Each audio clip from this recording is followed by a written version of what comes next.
And to everyone who hates when I win, the winged victory came to the Louvre in pieces, and people still line up to see her. And I can only hope that despite my flaws, and despite my cracks and my breaks, and there are many of them, that at every premiere and everything I do, people will wait in line to see. I got news for you. That's just clearly not the case. But hey, in a little bit of good news, at least the social media meltdown has been put off for a couple of days. I fully anticipate her going into a 5-alarm meltdown here.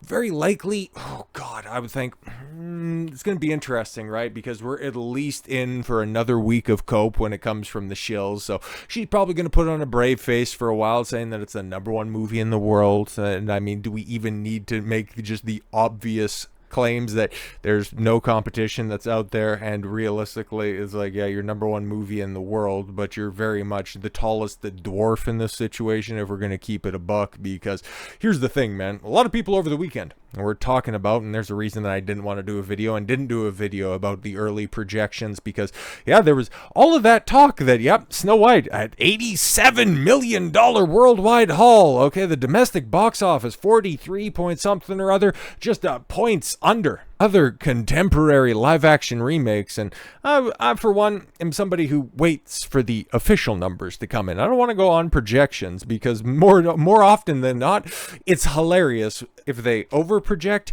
and then especially concerning if they under-project, which I was very much 50-50 whether or not Disney would try to, boost these pathetic projections, or if they were just going to be resigned to their fate and immediately start moving towards things that are definitely on track to be far more profitable. Because honestly, guys, the next couple of weeks and the next couple of months, it's going to be lean. It's going to be very lean, okay? Like, it's going to be very funny, okay? But when it comes to good quality entertainment, like, is anybody anticipating that Minecraft movie doing anything? I just did a video. I think that came out that came out yesterday, right? Where looking at the projections of that, and people thinking that that would be a good choice and that's going to make $1 billion. Bro, I think everybody has, it's kind of like with Zegler, Pedro Pascal, Zendaya.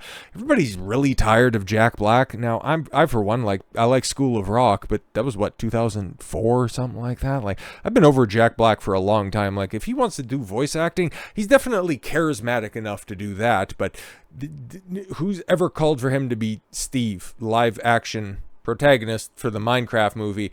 It's odd casting. It's odd casting in the same vein as Borderlands is, but probably at least a little bit more tolerable. And that film, it looks like a dumpster fire, but it's definitely gonna surpass anything that Snow White does, because it'll be interesting. Like I said, I'd imagine Disney's probably gonna try to make this a thing, or at least pay lip service to this abomination, at least for this week.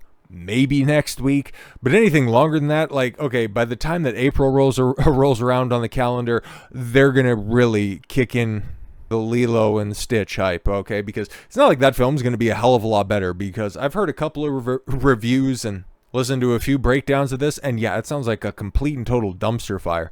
But let's not pretend that any of these live action remakes from Disney have been good films. They're all ass. They're all completely and totally unnecessary, and none of them build on the source material. Like, they're never better than their animated counterparts. And I just, oh my God. Okay, because Aladdin's probably my favorite Disney animated film.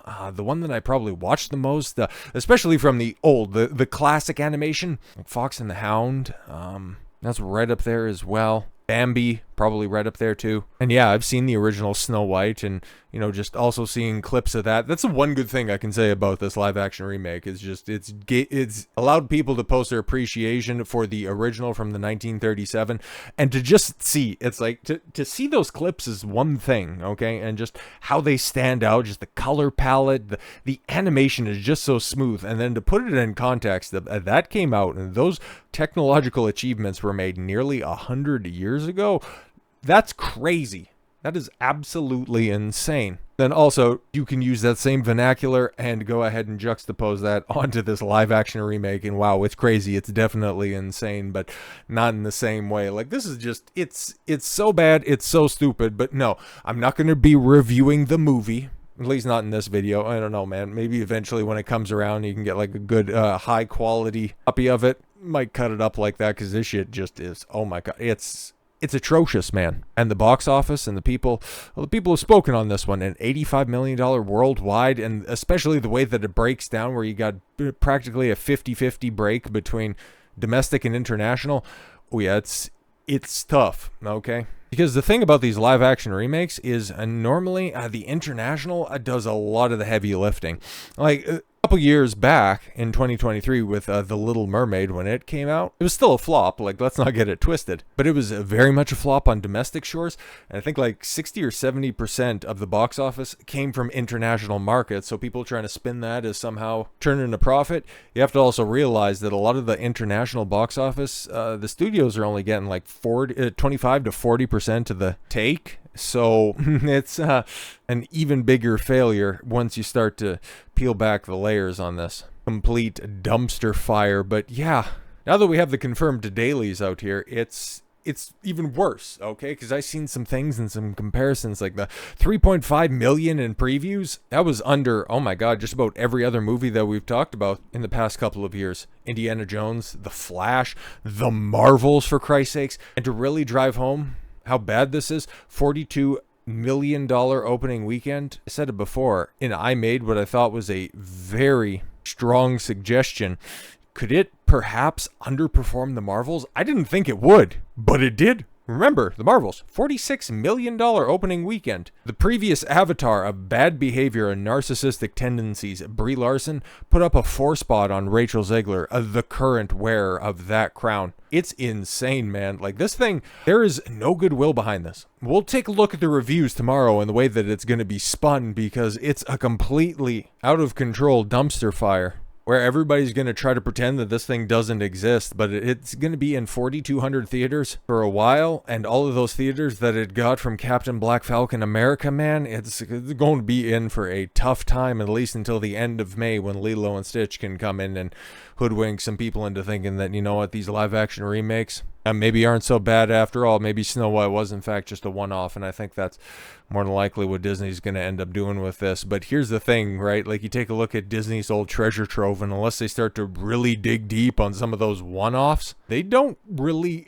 like, their bench is pretty much empty, okay? Is when it comes to all of the Disney princesses, they have all of them, okay? Like, this one ended up completing the bunch, and well, maybe in a few years' time, they'll just run back the whole Snow White thing. Maybe to celebrate the 90th anniversary of Snow White, they'll say, hey, we just did a live-action Snow White. And it's like, didn't you just... No, we just finally did it, and we actually cast the white actress. It's not going to mean that, you know, the script's going to be any better, because this was just a jumbled disaster on multiple fronts. They're so creatively bankrupt, I could totally see them doing that, because when it comes to, well, Renaissance era movies, like, what do they have left? And I know that they've greenlit it, and I just, oh my god, just waiting for the casting on the Hercules live action. Oh, that one's gonna hurt my soul, because yeah, for me, it's like Aladdin and then Hercules is right there, okay? Because I was a big fan of that one. I'm pretty sure I went to the theater to see that. Actually, I'm pretty damn sure I went to the theater to see that, and that's got such an iconic voice cast, and I don't think... Maybe this is a hot take, but I think that James Woods' Hades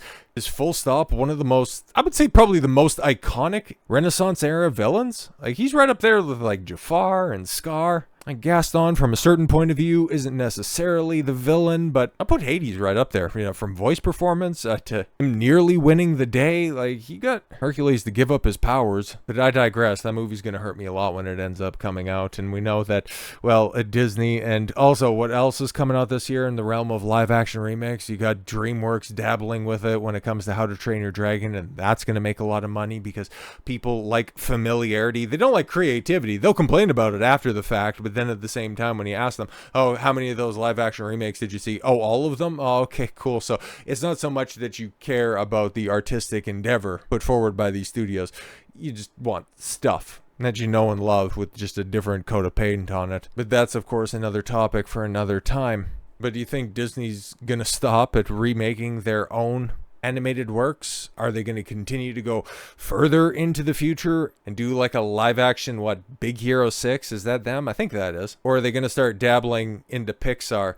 I can't wait. I can't wait for them to announce that we're going to be doing a live-action Toy Story. If you thought those animals and those dwarves were nightmare fuel in Snow White, bro, just imagine that they bring Woody, Buzz, and the rest of Andy's toy chest to life. That is going to be, oh boy, this is going to be horrifying. And a live-action, quote-unquote, live-action Monsters, Inc. Oh my god, ugh, just stop. That's what I want, that's what you want, but they make too much money to not, because Lilo and Stitch, probably going to make $1 billion. That trailer, it was fine. I'm not going to see the movie. It's not going to be better than the original. But hey, Stitch doesn't look like a horrifying atrocity, and he doesn't have those soulless dead eyes like several other quote-unquote live-action remakes. If you think I'm being a little bit too far-fetched with Pixar, remember Lion King 2019 and Mufasa just came out, what, a couple of months ago. But really just driving this home, Snow White's opening box office tanks with $43 million weekend, officially the lowest opening a Disney live-action remake of all time,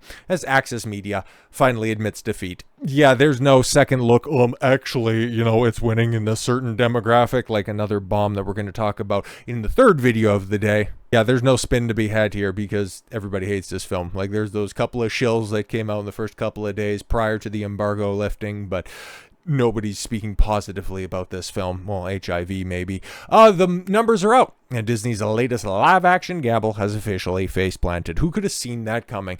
Snow White, yes, opening box office stands at a meager $43 million domestically, $87.3 million globally. But that was, of course, the projections, running it back, $42 million at home, 43 abroad, 85.4 for the opening weekend. Even worse than the early estimates, which, people were running with on Sunday morning. It's like, we don't even know the full take. Like, what are you estimating on? Oh, okay, cool, that Sunday would end up being the lowest performing day, even worse than Friday, which, okay, because we went over at my own local cinema. We went over the ticket sales, and they were horrific on Friday. And then Saturday, that was something else. That was so bad. And I couldn't imagine Sunday would be even better, because you would have had parents, just checking out. Okay, Sunday is going to be family day. What are we going to go do? Oh, that new Snow White film is out, and well, there's just no good word of mouth. Nobody's defending this shit. So why would it be even better than an already dismal Friday or Saturday?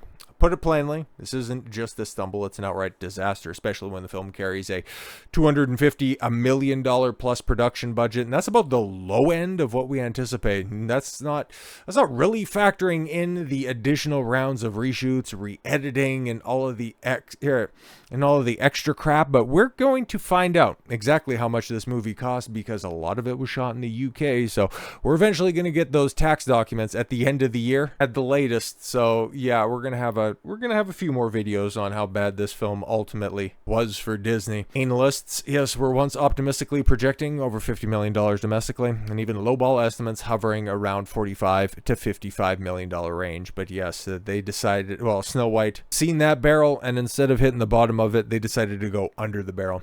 Variety still tried to hold the line, weekly proclaiming Snow White is the fairest of them all at the box office. Yeah, just like Rachel, it's the #1 movie in America. Well, instead, the numbers spoke louder than the PR spin. This is the lowest opening ever for a Disney live-action remake. Yes, lower than the infamous Dumbo flop, which I forgot was a thing. I wasn't really that plugged into pop culture from about, well, when I checked out after Assassin's Creed Andromeda, that just kind of zapped any kind of reverence I had for new media at the time, because prior to that it was Iron Man 3 and Dark Knight Rises. It's like, if this is the best that you guys have to offer, yeah, I'm good with I'm good with the older stuff, or I'll just take up knitting. I didn't, obviously, but I immersed myself in other things. And then when it came to video games, like, that was the last thing I was holding out for. But Andromeda just killed it for me. So from like 2018 to, well, when Final Fantasy VII Remake came out in April of 2020, like, I was completely checked out of just about everything in the industry. But still, there were people who were very much plugged in during that time, and yeah, they even forgot that Dumbo was the thing. It was made by Tim Burton, which is wild, and the Aladdin remake was made by Guy Ritchie. It's so wild. And the guy who made Iron Man made The Lion King and the Jungle Book remakes. That's crazy. No amount of glossy headlines could, yes, hide the fact that it's worse than Dumbo, worse than 2014's Cinderella, which is lauded as the best of the bunch. But what does that even mean? For context, let's not forget about, yes, the much maligned Marvel film, The Marvels, which debuted with $46 million and $110 million worldwide. Let's just really drive that home, okay? Because I made the bold assertion, and I wasn't even confident in the fact that I kind of thought that Snow White, just by simple name recognition, would do better than The Marvels, because that was an all-time bomb. But The Marvels has been usurped. Okay, Brie Larson has been usurped. The MCU has been vindicated. They no longer hold the distinction as biggest box office bomb under the Disney umbrella.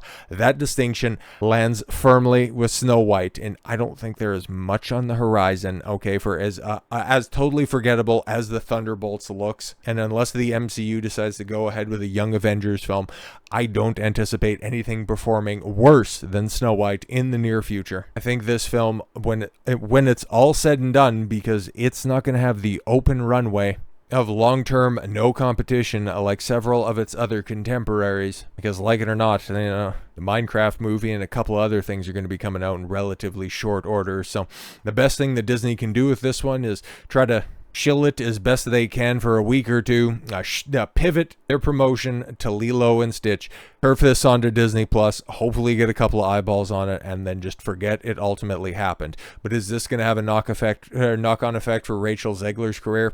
Bro, we know how this shit always ends up going. I wouldn't be surprised if she isn't cast in a Star Wars project by the end of the year, or if she isn't Rogue in the X-Men moving forward. You know that's coming.